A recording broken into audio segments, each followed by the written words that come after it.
Hello students, welcome to Victor education. আমি তোমাদের Somnath sir চলে এসেছি আবার একটি নতুন ক্লাসে তোমাদের সামনে। আজকে গুরুত্বপূর্ণ অ্যানাউন্সমেন্ট রয়েছে, খুব ভালো ক্লাস রয়েছে, প্রশ্নগুলো খুব সুন্দর রয়েছে। তোমরা যারা বিভিন্ন রেলের পরীক্ষা দেবে তাদের জন্য আমি এই সিরিজটা টোটাল কন্টিনিউ করছি। একদম লেটেস্ট সায়েন্সের প্রশ্ন, যেটা তোমাদের রেলের গ্রুপ ডি 2018-তে এসেছে। এই প্রশ্নগুলো প্রত্যেকটা পরীক্ষার জন্য ইম্পর্টেন্ট, বিশেষ করে যারা টেকনিক্যাল পরীক্ষাগুলো দেবে, মানে টেকনিশিয়ান এবং এএলপি দেবে, তাদের জন্য রেলের গ্রুপ ডি 2022-এর প্রশ্নগুলো ভীষণ গুরুত্বপূর্ণ। আজকে আমরা আলোচনা করব 5 সেপ্টেম্বর ফার্স্ট শিফটের যে প্রশ্নগুলো, সেগুলো নিয়ে আলোচনা করব। ক্লাস শুরু করার আগে একটাই কথা, যারা এই শিফটগুলোকে দেখছো অবশ্যই এটা লাইক করবে, কমেন্ট করবে এবং শেয়ার করবে। তোমরা যথেষ্ট লাইক, কমেন্ট এবং শেয়ার করছো, তার জন্য প্রত্যেককে থ্যাংক ইউ। এটা তোমাদের নিজেদের পরিবার, যেখানে আমরা সায়েন্স এবং অন্যান্য বিষয় শুধুমাত্র রেলের প্রিপারেশন করি। তুমি দেখবে হিন্দিতে যে চ্যানেলগুলো রয়েছে সেখানে রেলের স্পেশাল চ্যানেল প্রচুর রয়েছে, যারা শুধু রেলের ওপর কাজ করে যাচ্ছে। কিন্তু বাংলায় এরকম চ্যানেল একটাও নেই। যেই ডব্লিউবিসিএস পড়িয়ে যাচ্ছে সেটাই রেলের ক্লাস, সেটাই মিসলেনিয়াস এর ক্লাস, সেটাই ক্লার্কশিপের ক্লাস, সেটাই ডব্লিউবিপি ক্লাস। এটা তো হয় না বাবা। তাই রেলের জন্য স্পেশালি আমি তোমাদের ক্লাস করাচ্ছি, একদম ফোকাসড ক্লাস। তাই তো এই সমস্ত কঠিন প্রশ্ন, কঠিন উত্তর করাতে পারছি। যাই হোক, যদি তুমি নতুন হও অবশ্যই চ্যানেলটাকে সাবস্ক্রাইব করবে। আজকে কিছু গুরুত্বপূর্ণ অ্যানাউন্সমেন্ট রয়েছে, অবশ্যই তোমরা অ্যানাউন্সমেন্টটা কেমন লাগলো কমেন্ট করে জানাবে। আমি তোমাদের অলরেডি কমিউনিটি সেকশনে বলেছিলাম এবং সেটা অফিসিয়ালি অ্যানাউন্স করছি। সেটা হচ্ছে তোমাদের দুটো সিরিজ আমি নেক্সট উইক থেকে নিয়ে আসছি। একটা হচ্ছে তোমাদের যে 2018-তে এএলপি টেকনিশিয়ানের যতগুলো শিফট হয়েছে, প্রায় 30টা মতো শিফট হয়েছে, 29 শিফট হয়েছে। 29 শিফটে যদি আমি গড়ে 20টা করে প্রশ্ন ধরি, প্রায় মানে 500+ কোশ্চেন। তো সেই কোশ্চেন গুলো আমি 3টে পার্টে করে করাবো। ফিজিক্সের কয়েকটা পার্ট হবে, কেমিস্ট্রির প্রশ্নগুলো আলাদা করাবো এবং বায়োলজির প্রশ্ন এইভাবে আলাদা আলাদা করে করাবো। ওটা total physics, total chemistry, total biology পুরো কমপ্লিট করে দেবো। তাতে কি হবে না, কঠিন এবং সহজ পুরো যে কোশ্চেন বাঞ্চ একটা রেডি হয়ে যাবে, প্রিভিয়াস ইয়ার্স কোশ্চেন, ঠিক আছে, পুরোটা রেডি হয়ে যাবে। এবং প্লাস আরো একটা পার্ট তোমাদের হবে যে এক্সপেক্টেড এমসিকিউ সিরিজ হবে। এক্সপেক্টেড এমসিকিউ সিরিজ কোন এক্সামকে ফোকাস করে না, এএলপি এবং টেকনিশিয়ান এক্সামকে ফোকাস করে হবে। এবং এই যে সিরিজটা হবে এটা কিন্তু এনসিইআরটি বেসড এবং লেটেস্ট প্যাটার্ন অনুযায়ী এই সিরিজটা কিন্তু হবে।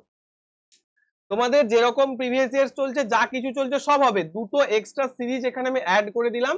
ম্যাক্সিমাম সিরিজটা আমি এটাই করাবো, মানে এই ক্লাসগুলোই তোমাদের ম্যাক্সিমাম করানোর চেষ্টা করবো। একটা হচ্ছে লেটেস্ট প্রশ্নের প্যাটার্ন প্রিভিয়াস ইয়ার, ওটা 2-3টে ম্যারাথন ক্লাস আমি শেষ করে দেবো। আর একটা হচ্ছে এক্সপেক্টেড কোশ্চেন, এটা চলতে থাকবে যতদিন না পরীক্ষা হচ্ছে, এবং এটা সম্পূর্ণ ফ্রিতে হবে। তাহলে অবশ্যই একটা করে লাইক করে দেবে এবং নিজেদের গুরুত্বপূর্ণ মতামত অবশ্যই জানাবে, ঠিক আছে।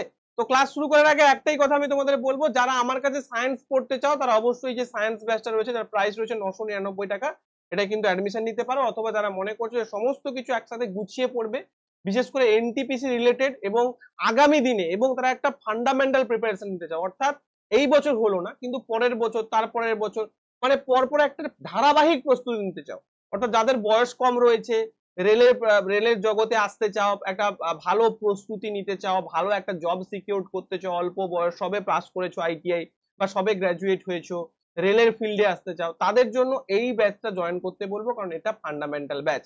আর এই ব্যাচটাও ফান্ডামেন্টাল ব্যাচ, এখানেও টপিক ওয়াইজই করানো হবে, কিন্তু এটা শুধু সায়েন্সের, ঠিক আছে। চলো, প্রথম প্রশ্ন আজকে চলে এসছে, উদ্ভিদ দ্বারা উৎপাদিত অনেক এক্সক্রিটারি দ্রব্য মানুষের জন্য দরকারি। ডেফিনেটলি উদ্ভিদের যে কিছু এক্সক্রিটারি দ্রব্য উৎপন্ন হয় সেটা মানুষের জন্য দরকারি হয়, যেমন অক্সিজেন। অক্সিজেনটা উদ্ভিদ ছেড়ে দেয় সালোক সংশ্লেষের সময়, সেটা মানুষের জন্য দরকারি। শ্বাস নেওয়ার সময় মানুষের জন্য ক্ষতিকারক পণ্য, দেখো শ্বাস নেওয়ার সময় মানুষের জন্য ক্ষতিকারক পণ্য বলেছে। যদি এটা ক্ষতিকারক না বলতো, যদি বলতো যে উদ্ভিদের যেটা এক্সক্রিটারি মানুষের সেটা দরকারি, তখন আমি উত্তর দিতাম অক্সিজেন। কিন্তু যেহেতু বলেছে যে উদ্ভিদের জন্য সেটা তো একটা স্টেটমেন্ট দিয়েছিল, বাট আলটিমেট তোমাকে বলেছে যে মানুষের ক্ষতি করছে, মানুষের ক্ষতি করছে, সেটা হচ্ছে কি হয়ে যাবে, কার্বন ডাইঅক্সাইড। কেন কার্বন ডাইঅক্সাইড আমরা কিন্তু কি করি না, কার্বন ডাইঅক্সাইড আমরা কিন্তু ছেড়ে দিই। ভাই রেজিন তো হবে না, গামস রেজিন তো উদ্ভিদের ব্যাপার, কিন্তু এখানে শ্বাস নেওয়ার জন্য মানুষের ক্ষতিকারক পণ্য বলেছে, বা মানুষের ক্ষতিকারক প্রোডাক্ট যেটা উৎপন্ন হচ্ছে, যেটা আমরা ছেড়ে দিচ্ছি, বাইরে বাইরে বের করে দিই, আমরা কার্বন ডাইঅক্সাইডটাকে বাইরে বের করে দিই, অক্সিজেনটাকে নিই, অ্যালভিওলাইতে গ্যাসেস এক্সচেঞ্জ হয়, ঠিক আছে। নেক্সট প্রশ্ন তোমাদের সামনে বলছে প্রোক্যারিওটিক কোষ, ইউক্যারিওটিক কোষ এবং প্রোক্যারিওটিক কোষ, ঠিক আছে। কিছু বৈশিষ্ট্য নিচে উল্লেখ করা হলো, এদের মধ্যে ভুল বিকল্পটা নির্বাচন করতে হবে। দেখো কি বলেছে, বলেছে ভুল বিকল্প। এই জায়গাগুলো তোমাদের আমি বারবার খেয়াল করতে বলি, কারণ কোথাও ভুল বিকল্প, কোথাও সঠিক বিকল্প, এই জায়গাগুলোতে তোমাদের বারবার বারবার ভুল হয়ে যায়। কেন? না, কারণ তোমাদের এই জায়গাগুলোতে কি হয় না, চোখে অনেক সময় দেখার সমস্যা হয় যে এটা কি বলেছে, এটা বলেছে ভুল বিকল্প। দেখো কি বলেছে, নিউ ঝিল্লি আবদ্ধ কোষের অর্গানেল উপস্থিতি। অর্থাৎ ঝিল্লি আবদ্ধ মানে কি, মানে মেমব্রেন বাউন্ড যে স্ট্রাকচার বা মেমব্রেন বাউন্ড যে সেল অর্গানেলস, সেই মেমব্রেন বাউন্ড সেল অর্গানেলস গুলো আমরা কিন্তু পাই না, বা মেমব্রেন বাউন্ড সেল অর্গানেলস উপস্থিত থাকে। তাই কি আমরা দেখেছি যে নিউক্লিয়ার মেমব্রেন থাকে না, অন্যান্য যে অর্গানস গুলো থাকে, সেল অর্গানেলস গুলো থাকে, তার কোনো মেমব্রেন থাকে না। তার মানে এটা কিন্তু একদম ভুল রয়েছে, এটা কিন্তু একদম ভুল রয়েছে। ঝিল্লি আবদ্ধ কোষ অর্গানেলস এখানে থাকে না, বা মেমব্রেন বাউন্ড, ঝিল্লি মানে মেমব্রেন, ঝিল্লি মানে মেমব্রেন, মেমব্রেন মানে পর্দা, ঠিক আছে, পর্দাযুক্ত কোনো কোষের যে অর্গানেলস বা কোষ কি বল কোষ অঙ্গাণু, সেই কোষ অঙ্গাণু উপস্থিত থাকে না প্রোক্যারিওটিক কোষ বা আদি কোষে। ইউক্যারিওটিক কোষ বা আধুনিক কোষ মানে আমাদের দেহে যে কোষগুলো আছে, নিউক্লিয়ার অংশ নিউক্লিয়ড নামে পরিচিত, একদম ঠিক রয়েছে। নিউক্লিয়ার যে অংশটা প্রোক্যারিওটিক কোষে, সেটা নিউক্লিয়ড নামে পরিচিত। একক ক্রোমোজোম থাকে এবং আকারে খুব ছোট হয়। প্রত্যেকটা স্টেটমেন্ট প্রোক্যারিওটিক কোষের ক্ষেত্রে সঠিক রয়েছে, শিবায় আমাদের 1 নম্বর অপশন ছাড়া। তার মানে 1 নম্বর অপশনটা হয়ে যাবে তোমাদের সঠিক উত্তর। ক্লিয়ার? এই যে প্রত্যেকটা ক্লাস হচ্ছে স্যার, এই ক্লাসের পিডিএফ কোথায় পাবো? পিডিএফ হচ্ছে আমার টেলিগ্রাম গ্রুপে পাবে। টেলিগ্রাম গ্রুপের নাম হচ্ছে ভিক্টরি এডুকেশন। তোমাদের চ্যানেলের যে লোগোটা দেওয়া রয়েছে, সেই সেম লোগো কিন্তু আমার টেলিগ্রাম গ্রুপে দেওয়া রয়েছে, ওই লোগো দেখে তোমরা জয়েন করে নেবে, ঠিক আছে। নেক্সট প্রশ্ন, এখানে ছবি দেওয়া রয়েছে, দেখে নেবে। বলছে ড্যাশ ঋতুস্রাব বন্ধ বোঝা। ঋতুস্রাব বন্ধ মানে কি? ঋতুস্রাব মানে হচ্ছে তোমাদের যেটা পিরিয়ডস হয় মেয়েদের, মেয়েদের যে পিরিয়ডস হয়, সেই পিরিয়ডসে তোমরা জানো যে ডিম্বাণুগুলো, অনিশ্চিত ডিম্বাণুগুলো ব্লাডের সঙ্গে মিশে কি হয় না, প্রত্যেকটা ডিম্বাশয় যে থাকে, দুটো ডিম্বাশয় থাকে, সেই ডিম্বাশয় থেকে বেরিয়ে আসে প্রত্যেক একটা মাসের নির্দিষ্ট একটা ডেটে, সেটাকেই বলা হয় ঋতুস্রাব বলা হয়। সেই ঋতুস্রাব যে বন্ধ হয়ে যায়, বন্ধ কখন হয় না, বন্ধ হয় মিনিমাম 50, মানে যখন মেয়ের বয়স 50, মহিলাদের বয়স 50+ হয়ে যায়, তখন সেটা বন্ধ হয়ে যায় এবং তখন সেটাকে বলা হয় মনোপজ। কিন্তু যখন শুরু হয় তখন সেটাকে কি বলা হয়, তখন সেটাকে মানার্ক বলা হয়, যেটা অপশন নম্বর 1। বন্ধ হওয়াটাকে মেনোপজ বলা হয়, শুরু হওয়াটাকে মানার্ক বলা হয়, ঠিক আছে। ক্লিয়ার? নেক্সট, ইস্টের যে ফার্মেন্টেশন করার সময় পাইরুভেট নিচের কোন পণ্যে রূপান্তরিত হয়? ভালো করে বোঝো। আমরা কি জানি ফার্মেন্টেশন, ফার্মেন্টেশন মানেটা কি? ফার্মেন্টেশন মানে হচ্ছে অবাধ শোষণ, অর্থাৎ যে শ্বসনে বা যে রেসপিরেশনে কি দরকার হয় না, অক্সিজেনের উপস্থিতির দরকার হয় না, সেই যে শ্বসনটা তাকে আমরা বলি ফার্মেন্টেশন, ঠিক আছে, বা তাকে আমরা বলি সন্ধান। তাহলে ইস্টের দিয়ে যখন সন্ধান হচ্ছে, পাইরুভেটটা কিসে রূপান্তরিত হয়? মনে রাখবে, ইস্টের দিয়ে যখন সন্ধান হয়, ডেফিনেটলি আমরা কি পাই? আমরা সেখান থেকে অ্যালকোহল পাই, তাই না? অ্যালকোহল পাই, অ্যালকোহল পাই। তাহলে অ্যালকোহল নিচের কোন অপশন রয়েছে ভাই? পাইরুভেট যদি সন্ধান হয়, সেখান থেকে গ্লুকোজ তো উৎপন্ন হতে পারে না, শুধু জল কার্বন ডাইঅক্সাইড হবে না, ল্যাকটিক অ্যাসিড কোথায় হবে? ল্যাকটিক অ্যাসিড অবাধ শোষণে মানুষের পেশিকোষে উৎপন্ন হয়, অবাধ শোষণে মানুষের পেশিকোষে উৎপন্ন হয়। মনে রাখবে, অবাধ শোষণ কিন্তু সাইটোপ্লাজমে হয় কোষের, বাট সবাধ শোষণটা কিন্তু হচ্ছে মাইটোকন্ড্রিয়া হয়। মানে সবাধ শোষণটা সাইটোপ্লাজমে এবং মাইটোকন্ড্রিয়া দুটো অঙ্গাণুতে হয়, প্রথমে সাইটোপ্লাজম, তারপর মাইটোকন্ড্রিয়াতে। গ্লুকোজ থেকে পাইরুভেট, পাইরুভেট থেকে এটিপি উৎপন্ন হয় সবাধ শোষণের ক্ষেত্রে, যেখানে অক্সিজেন দরকার, যেখানে 38 অণু এটিপি উৎপন্ন হচ্ছে, বোঝা গেল। কিন্তু অবাধ শোষণে বা যেটাকে আমরা ফার্মেন্টেশন বলছি অনেক সময়, সেক্ষেত্রে কিন্তু শ্বসনটা সাইটোপ্লাজমের মধ্যে হচ্ছে, কম শক্তি উৎপন্ন হচ্ছে বা শক্তি উৎপন্ন হচ্ছে না, যেটা মাসল ক্র্যাম হচ্ছে, সেখানে ল্যাকটিক অ্যাসিড উৎপন্ন হয়। তাহলে সঠিক উত্তর কি হয়ে যাবে? ইথানল এবং কার্বন ডাইঅক্সাইড। তোমরা নিশ্চয়ই জানো মদের প্রস্তুতি। ইথানল মানে কি? ইথানল মানে হচ্ছে C2H5OH, এটা হচ্ছে ইথানল, যেটাকে আমরা ভালো ভালো করে বলতে পারি ইথাইল অ্যালকোহল। এগুলো ভালো করে বুঝে নাও, পরীক্ষা হলে কিন্তু প্রচুর কাজে দেবে।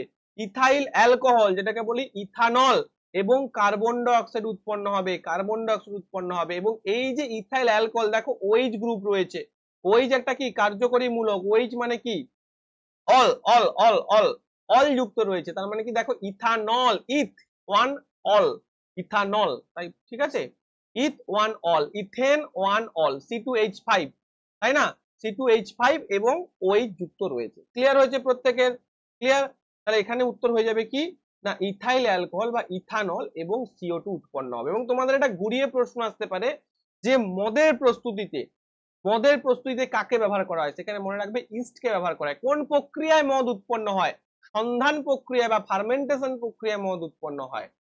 ঠিক আছে, নেক্সট প্রশ্ন বলেছে যদি একটি এসি জেনারেটরে আর্মেচার দ্রুত ঘোরানো হয়, দেখো এই যে জায়গাটা, এই যে আর্মেচারের জায়গাটা, এই জায়গাটা আমি যত দ্রুত ঘোরাবো তত কি হবে, তত যে কারেন্ট আছে সেটা বৃদ্ধি পাবে। কি করে বুঝবো স্যার? দেখবে যখন বিয়ে বাড়িতে বা অন্য কোথাও যখন বেশি ভোল্টেজ লাগে, বেশি ভোল্টেজ যখন জেনারেট করতে হয় তখন কি করা হয়, দেখবে ওই যে মেশিনের পাওয়ারটা বাড়ানো হয়।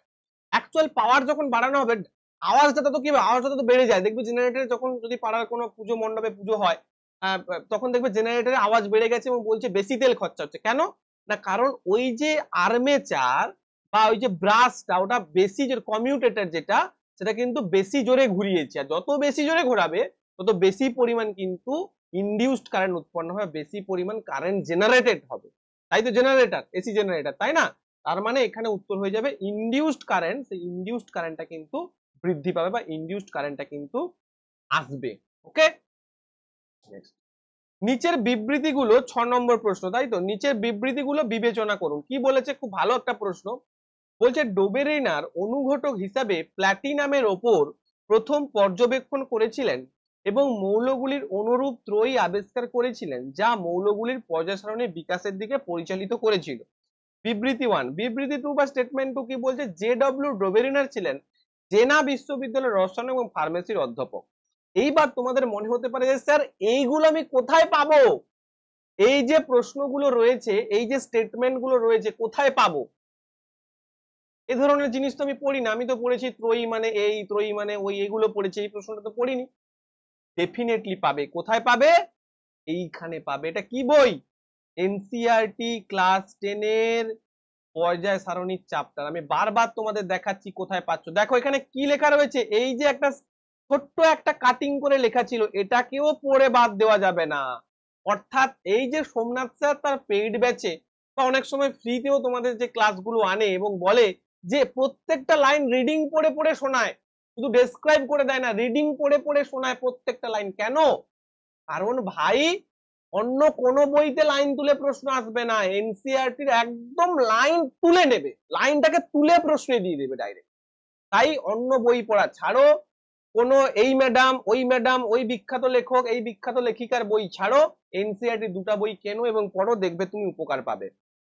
ঠিক আছে, ওই দুটো পড়া শেষ হলে যদি কোনো এক্সট্রা বই পাও দেন পড়ো। দেখো এখানে কি লেখা রয়েছে, লেখা রয়েছে জোহান উলোফ ডোবেরিনা জার্মান, এবং ফুল নামটাও পড়ে নেবে, ফুল নামটাও পড়ে নেবে। জার্মানির মানসবার্গে ফার্মাসিস্টের কাজ করেছিলেন এবং পরে স্টেজবার্গের রসায়ন বিজ্ঞান নিয়ে পড়াশোনা করেছিলেন। তাহলে এখানে কি রয়েছে, যে জেনা বিশ্ববিদ্যালয়ে জার্মানির, এই যে দেখো জার্মানির মানসবার্গে ফার্মাসিস্টের কাজ করে, তার মানে জেনা, এই যে দেখো অবশ্যই তিনি জেনা বিশ্ববিদ্যালয়ের রসায়ন এবং ফার্মাসির অধ্যাপক হন। এখানে লিখেছে জে.ডব্লিউ ডোবেরিনা জেনা বিশ্ববিদ্যালয়ের রসায়ন এবং ফার্মাসির অধ্যাপক। এটা তুমি তো মনে হচ্ছে ইতিহাসের প্রশ্ন, কিন্তু এটাও তোমার এনসিইআরটি তে দেওয়া রয়েছে। ঠিক আছে, এবং দেখো পুরো এইখান থেকে পুরো লাইনটা কপি করে নিয়েছে, এনসিইআরটি থেকে পুরো এই স্টেটমেন্টটাই একদম ডিট্টো কপি করে নিয়েছে। ঠিক আছে, এই দেখো এখানটা কি বলেছে, এখানটা বলেছে যে প্ল্যাটিনাম, এই যে ডোবেরিনার সর্বপ্রথম প্ল্যাটিনামের অনুঘটক আবিষ্কার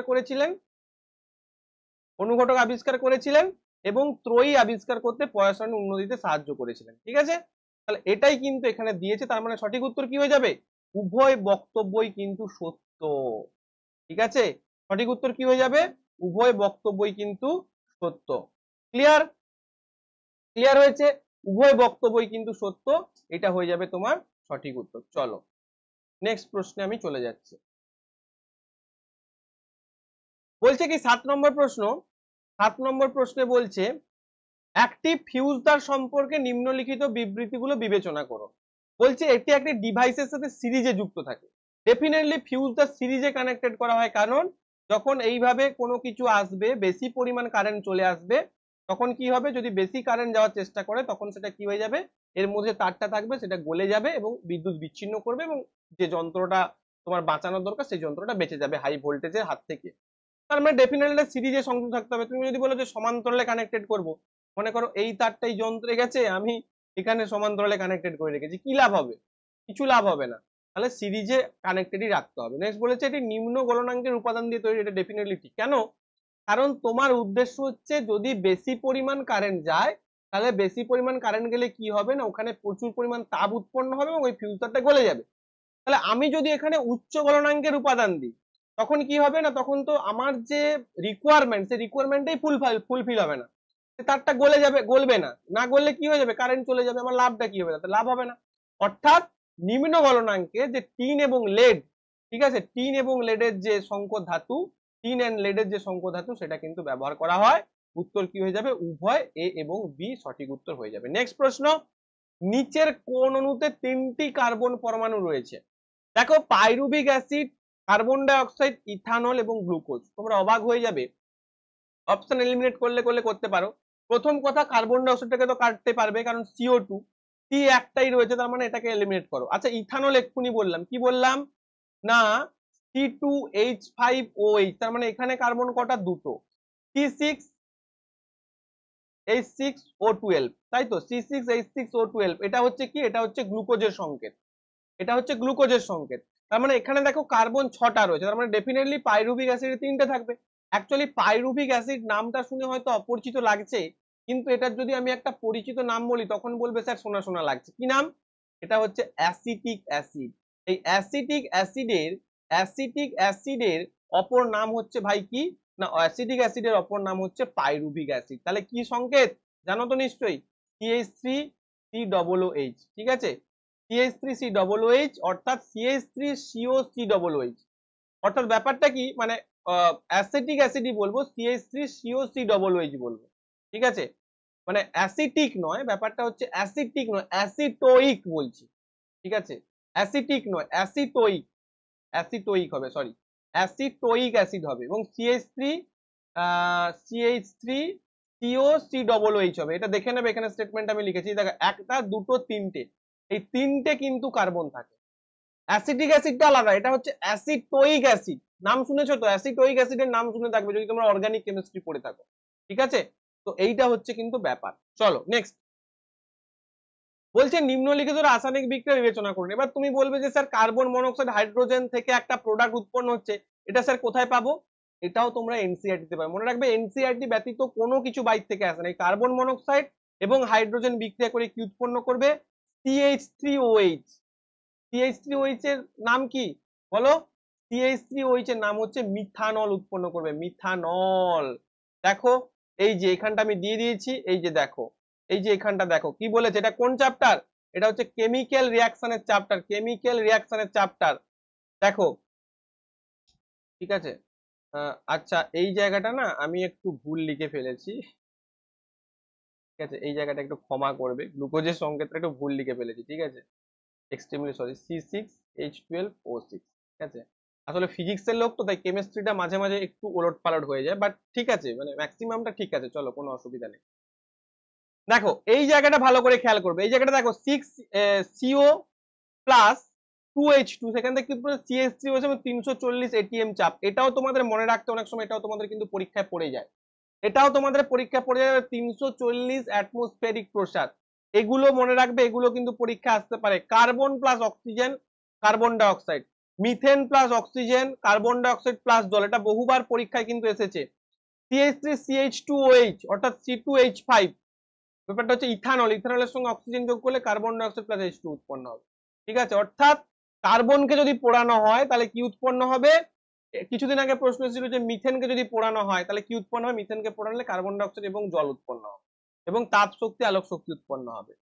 ইথানলকে যদি পোড়ানো হয়, ইথানলকে মানে মদকে যদি তুমি পুড়িয়ে দাও তাহলে কি উৎপন্ন হবে, কার্বন ডাই অক্সাইড এবং জল উৎপন্ন হবে, সঙ্গে তাপ শক্তি, ঠিক আছে। নেক্সট, চুম্বকের চারপাশে যে অংশে চুম্বক বল প্রয়োগ করে তাকে কি বলা হয়?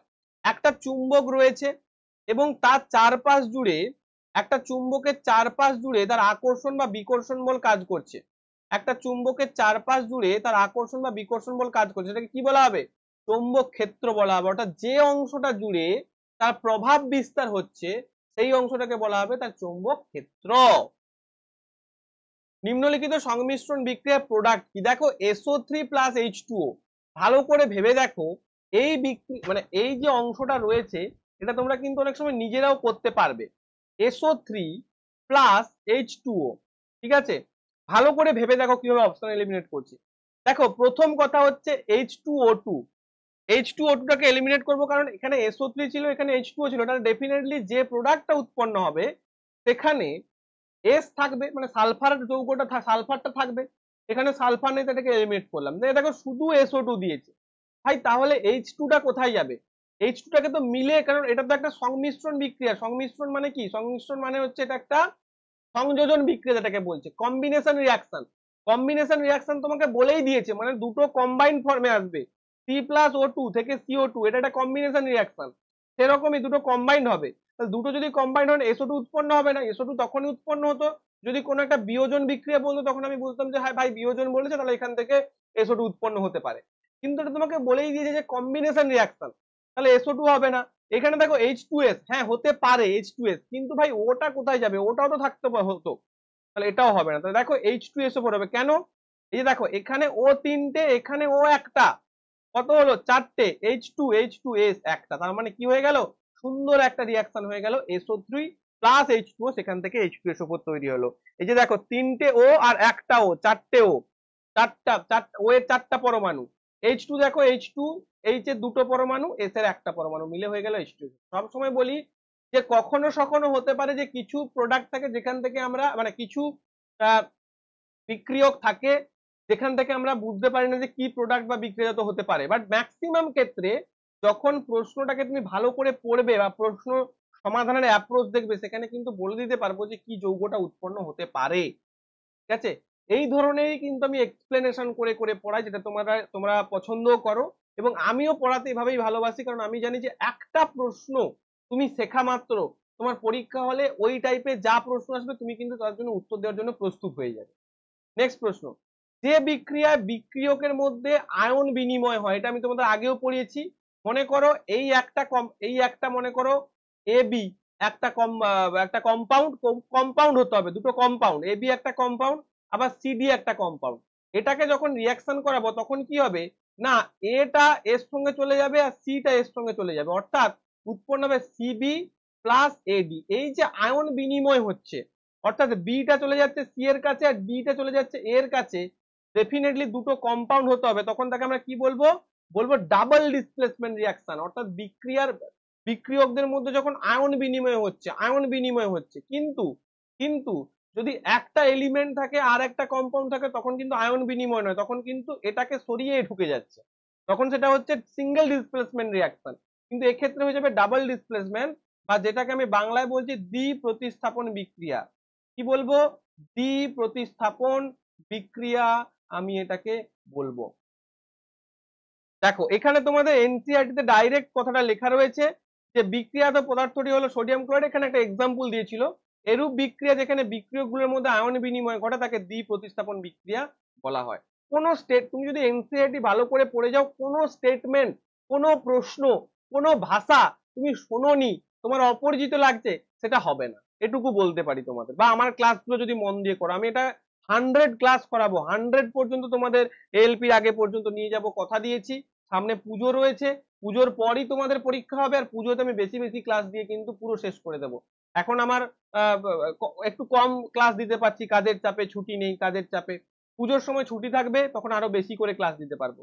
উপাদানের রোধাঙ্ক নির্ভর করে, রোধাঙ্ক রেজিস্টিভিটি আমি কি বলেছিলাম না, তোমাদের রেজিস্ট্যান্স ইকুয়াল টু, আচ্ছা আমার তড়িতের দুটো ক্লাস করিয়েছি, যারা দেখোনি এখনো পর্যন্ত দেখে না, ওখানে তড়িতের কিন্তু সমস্ত এনসিইআরটি ফুল রয়েছে, প্লাস প্রচুর অঙ্ক করানো রয়েছে। যারা তড়িৎতে একটু দুর্বল রয়েছে তারা ফ্রি ক্লাস দেখে নেবে, ঠিক আছে, আই বাটনে দিয়ে দিচ্ছি।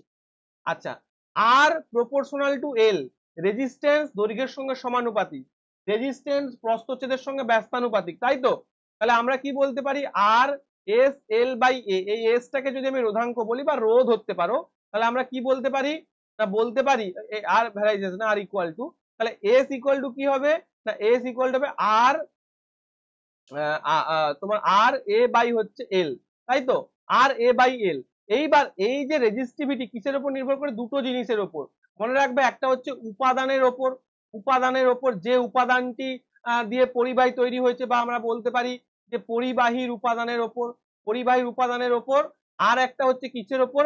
আর একটা হচ্ছে তাপমাত্রার উপর নির্ভর করে, দেখবে যখন বইতে তোমাদের এখানে তাহলে সঠিক উত্তর হয়ে যাবে তাপমাত্রা। বইতে যখন তোমাদের এনসিইআরটি তে লিস্ট দেওয়া ছিল আগের দিনের ক্লাসে আমি দেখিয়েছিলাম, সেখানে একটা তাপমাত্রা মেনশন ছিল, দ্যাট ইজ 20°C তাপমাত্রা। এবার আমি যদি এখানে আর একটা এক্সট্রা তথ্য বলি, যে যদি কোনো পরিবাহী রোধাঙ্ক বেশি হয়, রোধাঙ্ক অনেকটা হয়, তাহলে সেটা কি হবে? পরিবাহী হবে, না অন্তরক হবে, না সেটা হচ্ছে সেমিকন্ডাক্টর হবে, অর্থাৎ সেমিকন্ডাক্টর হবে, কি হবে? ডেফিনেটলি সেটা কিন্তু অন্তরক হবে, বা যেটাকে ইনসুলেটর বলছি, যার মধ্যে কারেন্ট যাবে না। কারণ রেজিস্টিভিটি বেশি হওয়া মানে ওর রেজিস্ট্যান্স বেশি হবে, আর রেজিস্ট্যান্স বেশি হওয়া মানে ওর মধ্যে দিয়ে কারেন্ট বাধাপ্রাপ্ত হবে এবং বা কারেন্ট যাবে না।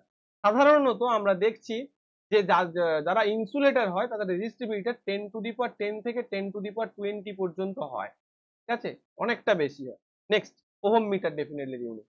বলছে বায়ুমণ্ডলীয় প্রতিসরণের কারণে একটি নক্ষত্রের আপাত অবস্থা দিগন্ত কাছাকাছি থেকে সামান্য কি হয়? এটা যদি তোমার দিগন্ত হয়, নক্ষত্রটা যদি এখানে থাকে, তুমি যদি এই জায়গাটা থাকো, তুমি কি দেখবে? নক্ষত্রটা এখানে আছে, অর্থাৎ এটা হচ্ছে আপাত পজিশন আর এটা হচ্ছে অ্যাকচুয়াল পজিশন। তার মানে তুমি কি দেখছো? নক্ষত্রটা কি আছে না সামান্য, এটা যদি দিগন্ত হয়, দিগন্ত থেকে উচ্চতর পজিশনে রয়েছে, ডেফিনেটলি কি হবে? সামান্য উচ্চতর পজিশনে রয়েছে। এবং এই আপাত অবস্থানটি তার প্রকৃত অবস্থানের তুলনায় পরিবর্তন হতে দেখা যায়, এর ফলে তারা মিট করে, একদম ঠিক, উচ্চতর এবং পরিবর্তন হয়ে দেখা যায়। আমরা যদি এনসিইআরটি ছবিটা দেখি তাহলে দেখো কি বলছে। এই যে তোমাদের ছবিটা এখানে একদম ডাইরেক্ট এনসিইআরটি থাকা ছবি, নক্ষত্রের আপাত অবস্থান যেটা আমরা দেখতে পাচ্ছি, কিন্তু অ্যাকচুয়ালি এটা নক্ষত্র পজিশন। আর যেহেতু বায়ুমণ্ডলের যে বিভিন্ন স্তরে আলো লঘু মাধ্যম থেকে ঘন মাধ্যম, ঘন মাধ্যম থেকে লঘু মাধ্যম যখন আসছে, যেহেতু আসছে আলোটা আমাদের চোখে, তাই আমরা তাদেরকে মিট মিট মিট দেখছি, ঠিক আছে? তো এটাই হচ্ছে আর কি ব্যাপার।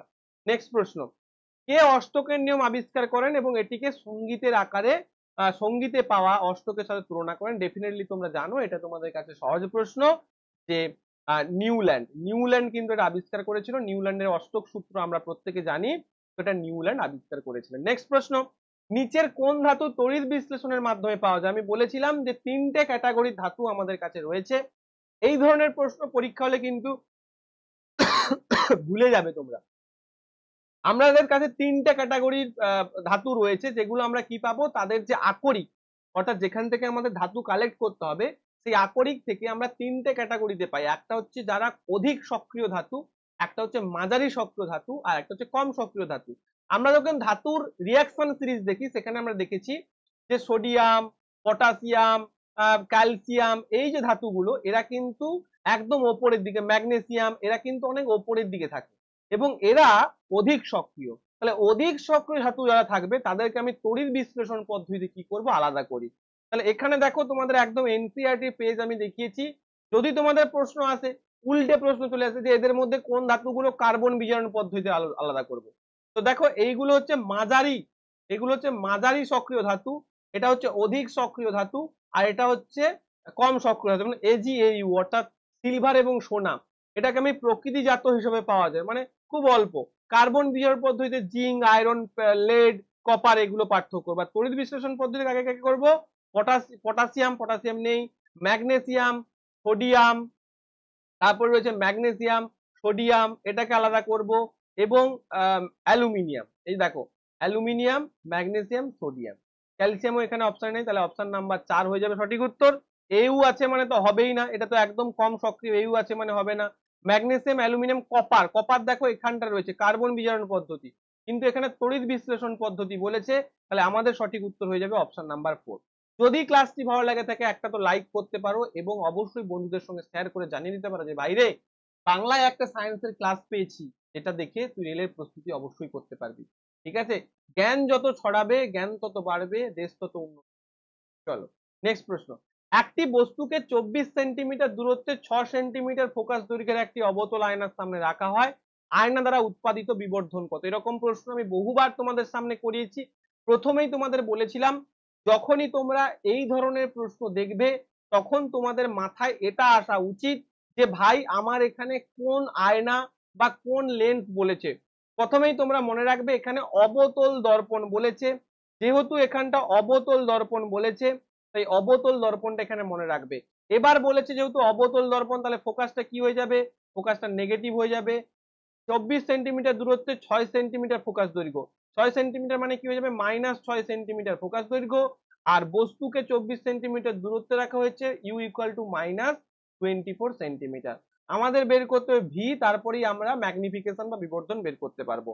আমরা ফর্মুলা কি জানি, 1/u plus 1/v is equal to 1/f। দেখো 1/v বের করতে হবে 1/f minus of 1/u, f টা কি হয়েছে নেগেটিভ, তাহলে 1/-6 প্লাস 1/24। প্লাস কেন লিখলাম, এখানে -24, এখানে মাইনাস, তারপর মাইনাসে মাইনাসে কি হয়ে গেল প্লাস হয়ে গেল, 24 হয়ে গেল এলসিএম, 6 4 24 -4, 24 1 24 প্লাস 1, তার মানে ভি ইকুয়াল টু কি হয়ে গেল -4 প্লাস 1 অর্থাৎ হচ্ছে -3, 3 8 24 অর্থাৎ ভি হয়ে গেল -8, ভি হয়ে গেল -8।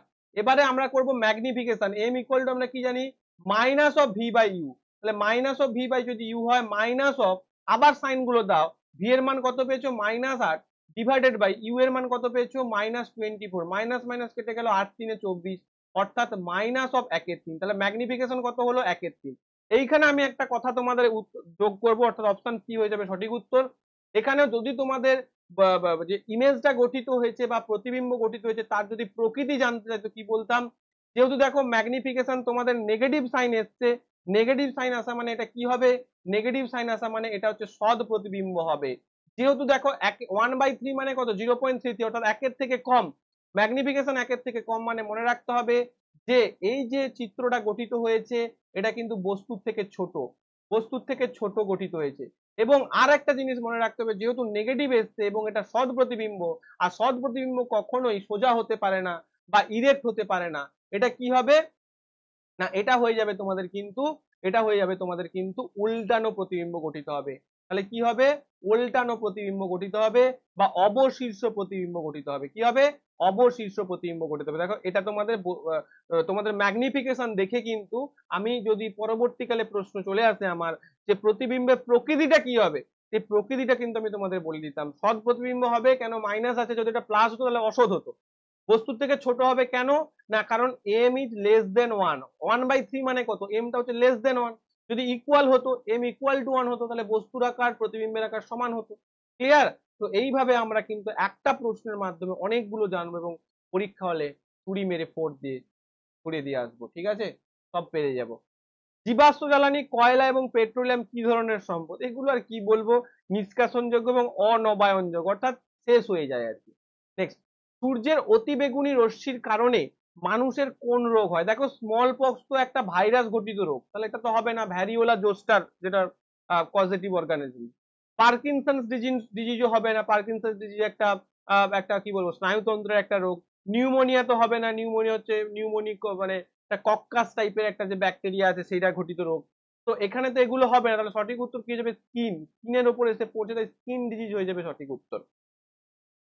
টুথপেস্ট সাধারণত কি প্রকৃতির হয়, এর আগের ক্লাসে আমি একটা ক্লাসে তোমাদের বুঝিয়েছিলাম আমরা যে খাবার খাই সেই খাবারটা আমাদের যে লালা গ্রন্থির যে রস আছে সেটা তোমরা নিশ্চয়ই জানো যে একটা অ্যাসিডিক। তো আমাদের দাঁতগুলো কি হয় অ্যাসিডিক হয়ে যায়, আমাদের দাঁতগুলো কিন্তু ক্ষারীয় ম্যাটেরিয়াল দিয়ে তৈরি কিন্তু দাঁতগুলো অ্যাসিডিক হয়ে যায়। আর যত অ্যাসিডিক দাঁত যখন হয়ে যাবে তখন কি হবে না, ব্যাকটেরিয়া আমাদের দাঁতে ঢুকে ক্যাভিটি সৃষ্টি করতে পারে। কারণ আমাদের মুখে দেখবে মুখ ভালো করে না ধুলে কি হয়, খাবারগুলো লেগে থাকে, আমরা মুখ ভালো করে ধুই না, রাস্তাঘাটে খেয়ে দিয়ে বেড়াই, তখন কি হয় না ওই যে খাবারের ছোট ছোট ছোট ছোট টুকরো গুলো আমাদের মুখের মধ্যে একটা অ্যাসিডিক এনভায়রনমেন্ট তৈরি করে।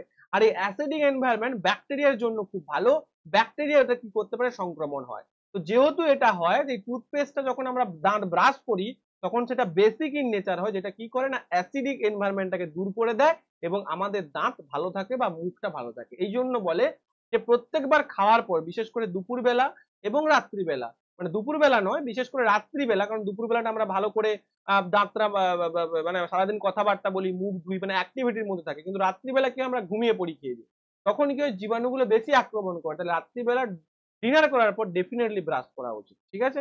নেক্সট, মেন্ডেল বংশগতিকে প্রভাবিত করে এমন কারণ সম্পর্কে কি আবিষ্কার করেছিলেন, যৌন প্রজননকারী জীবের এক জোড়া তাদের বৈশিষ্ট্যকে সংজ্ঞায়িত করে, স্বনিষিক্তকরণ শুধুমাত্র পৈতৃক বৈশিষ্ট্য দেখায়, হরমোন উৎপাদনের কারণে বৈশিষ্ট্য প্রকাশ করা হয়, এক প্রজন্মের সমস্ত সন্তান সন্ততি শুধুমাত্র পিতামাতার একজনের মতো হয়। এটা তো ভুল, পিতামাতার একজনের মতো হয় না, হরমোন উৎপাদনের কারণে বৈশিষ্ট্য প্রকাশ করা হয়, একদমই নয়। স্বনিষিক্তকরণ শুধুমাত্র পৈতৃক বৈশিষ্ট্য থাকা, একদমই নয়। অপশন 1 হয়ে যাবে সঠিক উত্তর, যৌন প্রজননকারী জীবের একজোড়া তাদের বৈশিষ্ট্যগুলোকে সংজ্ঞায়িত করে। একটি বস্তু 2 সেন্টিমিটার উচ্চতা বিশিষ্ট একটা বস্তু, এটির প্রধান অক্ষের ওকে এটি প্রধান অক্ষের উপর 8 সেন্টিমিটার ফোকাস দৈর্ঘ্যের একটি অবতল আয়নার সামনে 6 সেন্টিমিটার দূরত্বে স্থাপন করা হয়েছে। এর উচ্চতাটা ড্যাশ এবং ড্যাশ। আচ্ছা দেখো তোমাদের আমি বলি যে কিছু অঙ্ক এরকম সিম্পলিফাইড ডেটা থাকলে আমরা অঙ্কটাকে না করেই জাস্ট একটু কমন সেন্স লাগিয়ে, বা যাদের প্রচুর প্র্যাকটিস রয়েছে, আমি মুখস্থ করার কথা বলছি, আমি কিছু লজিক লাগিয়ে অঙ্কটাকে না করেই কিন্তু করে ফেলতে পারি। আবার অঙ্কটা করেও দেখাচ্ছি আমি তোমাদের, লজিকটা বোঝো। কি বলেছে, এটা কি দিয়েছে ভাই? এটা একটা অবতল আয়না তোমাকে দিয়েছে, খুব ভালো কথা, একটা অবতল আয়না তোমাকে দিয়েছে। এবার তোমাকে বলেছে যে বস্তুটাকে প্রধান অক্ষের উপর 8 সেন্টিমিটার ফোকাস দৈর্ঘ্যে রাখা হয়েছে, মানে 8 সেন্টিমিটারের ফোকাস দৈর্ঘ্য, তার মানে মনে করো এটা আমার 8 সেন্টিমিটার, আর এখানে ফোকাস, এখানে এটা হচ্ছে ফোকাস, এই অবতল দর্পণটার, আয়নাটা। এবার কি বলেছে না, এবার বলেছে যে 2 সেন্টিমিটার উচ্চতা যুক্ত একটি বস্তু সামনে 6 সেন্টিমিটার দূরত্বে স্থাপন করে। 6 সেন্টিমিটার মানে কোথায়? এটা যদি এই দর্পণটার মেরু হয়, এটা যদি ফোকাস হয়, 6 সেন্টিমিটার মানে এখানটা হওয়ার কথা। অর্থাৎ দেখো বস্তুটাকে কোথায় রাখা হয়েছে? বস্তুটাকে অবতল দর্পণের মেরু এবং ফোকাসের মধ্যে রাখা হয়েছে। আর অবতল দর্পণের মেরু এবং ফোকাসের মধ্যে যদি বস্তু রাখি, তাহলে যে প্রতিবিম্বটা গঠিত হবে সেটা কিন্তু মিরারের বিপরীত পার্শ্বে তৈরি হবে। সেটা কি হবে না, সেটা অসৎ প্রতিবিম্ব তৈরি হবে, সেটা বস্তুর থেকে বড় আকৃতির হবে, এবং সেটা কি হবে না, সেটা কিন্তু সোজা হবে বা রিজু হবে বা ইরেক্ট হবে বা সমশীর্ষ হবে। এটা আমরা প্রত্যেকে জানি। তো যেহেতু এটা জানি, তাহলে দেখো অপশন গুলো যদি তুমি টেস্ট করো, তাহলে বস্তুর উচ্চতা কত, যে 2 সেন্টিমিটার, আর আমার এখানে কি, যেহেতু ফোকাস এবং মেরুর মধ্যে বস্তুটাকে রেখেছি, তার মানে ওর যে প্রতিবিম্বটা গঠিত হবে সেটা বস্তুর থেকে বেশি হবে। দেখো এখানে কিন্তু 2 সেন্টিমিটারের বেশি অপশন রয়েছে, আমার কিন্তু এক্সাক্ট এটা চাইনি, আমায় কিন্তু বলেনি যে তুমি বের করো যে প্রতিবিম্বটার উচ্চতা কত, আমাকে বলেছে 2 সেন্টিমিটারের বেশি। তাহলে আমার অঙ্ক করার দরকার কি? অঙ্ক করার দরকার নেই, আমি কমন সেন্স লাগিয়ে করতে পারবো। তার মানে ডেফিনেটলি আমি বলতে পারবো 2 সেন্টিমিটার বেশি। আর 2 সেন্টিমিটারের বেশি, এটা অসৎ প্রতিবিম্ব গঠিত হয়েছে। আর অসৎ প্রতিবিম্ব যখন গঠিত হয়েছে, বা ভার্চুয়াল ইমেজ যখন গঠিত হবে, ভার্চুয়াল প্রতিবিম্ব যখন গঠিত হবে, বা ভার্চুয়াল ইমেজ যখন গঠিত হবে, সেটা অবশ্যই কি হবে, খাড়া হবে, রিজিউ হবে, সমশীর্ষ হবে। তাহলে কি বলতে পারবো আমরা, 2 সেন্টিমিটারের বেশি এবং খাড়া, অপশন নাম্বার 2 হয়ে যাবে সঠিক। ঠিক আছে, তাও তোমাদের আমি অঙ্কটা করিয়ে দিচ্ছি। দেখো এখানে আমার কি বলেছে, বস্তুটার উচ্চতা কত, হাইট অফ অবজেক্ট কত না 2 সেন্টিমিটার। ঠিক আছে, এবার প্রধান অক্ষের উপর 8 সেন্টিমিটার ফোকাস দৈর্ঘ্য, তাহলে এফ কত না -8। আচ্ছা ইউ কত না -6। এবার আমি বের করব 1/v plus 1/u is equal to 1/f। তাহলে 1/v ইজ ইকুয়াল টু কত হবে, 1/f মাইনাস অফ 1/u। তাহলে 1/f ইজ ইকুয়াল টু কত বলতে পারি আমরা, এই 1/v 1/f এর মান কত, 1/-8 প্লাস 1/6। তাহলে এটা কত হয়ে যাবে, আচ্ছা এটা এদিকে করছি, তোমরা ক্যালকুলেশনটা দেখতে পাবে না, আমার মাথা চলে আসবে, একটু তাও নিজেরা করবে। 24, 8 3 24 -3, আর এখানে 6 4 24 প্লাস 4, অর্থাৎ ভি এর মান কত হলো, ভি এর মান হয়ে গেল দেখো 24 প্লাস, আর ভি এর মান প্লাস হওয়া মানে কি, নিশ্চয়ই প্রতিবিম্বটা এদিকে গঠিত হচ্ছে, দেখো এখান থেকেও কিন্তু প্রমাণ পাচ্ছ তুমি। তাহলে এইবার আমি কি করবো, দেখো ভি 24, তাহলে আমার এটা করব কি, minus v by minus of v by u, মানে minus of v by u, minus of v by u is equal to height of image divided by height of object। তাহলে minus of 24 divided by minus of 6, minus minus কেটে গেল, 6 4 24 is equal to height of image divided by height of image, হ্যাঁ ঠিকই আছে, height of image divided by height of object। height of object কত, 2 centimetre, 2 centimetre, তাহলে height of image কত হবে না 8 সেন্টিমিটার। দেখো plus 8 centimetre height of image। তার মানে বুঝতে পারছো কতটা বড় হবে। যদি তোমাকে চাইতো যে হাইট অফ ইমেজটা কত বা চিত্রটির উচ্চতা কত ডেটা চাইতো, তখন তুমি এইভাবে বের করতে। তাহলে দুটো ভাবেই আমি তোমাদের বলে দিলাম কিভাবে করতে হবে। তো এই ছিল আজকের তোমাদের ক্লাস, ঠিক আছে।